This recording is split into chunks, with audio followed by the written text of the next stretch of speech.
আমি এতক্ষণ ধরে দাঁড়িয়ে আছি, তোমার আসতে এত দেরি হলো কেন? রাগ করো না জান, মাঠে একটু কাজ করলাম তো তাই আসতে দেরি হয়ে গেছে। তুমি যে কাল বললে পচা মুরগির স্যুপ খাওয়াবে, মনে আছে তো? জান, মনে আছে। তোমাকে পচা মুরগির স্যুপ এখনই খাওয়াবো। তেলাপোকা চাচা, আমাদের দুটো পচা মুরগির স্যুপ দেন। ঠিক আছে, দিচ্ছি।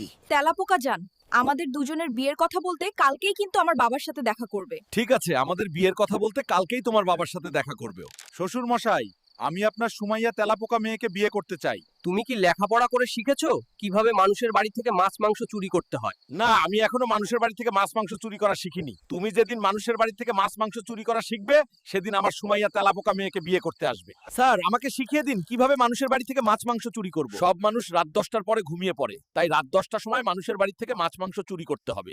স্কুল থেকে শিখে আলাম কিভাবে মানুষের বাড়ি থেকে মাছ মাংস চুরি করতে হয়।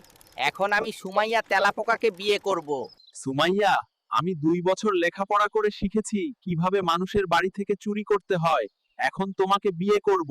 তুমি যখন 2 বছর আগে আমাকে রেখে চুরি করা শিখতে গেলে, তখন বাবা আমাকে বিয়ে দিয়ে দেয়, আর 2 বছরে আমার 20টা বাচ্চা হয়েছে। এটা হতে পারে না, আমি বিশ্বাস করি না। প্রেমের সমাধি ভেঙে মনের শিকল ছিঁড়ে তেলাপোকা সুমাইয়া যায়, চলে যায়।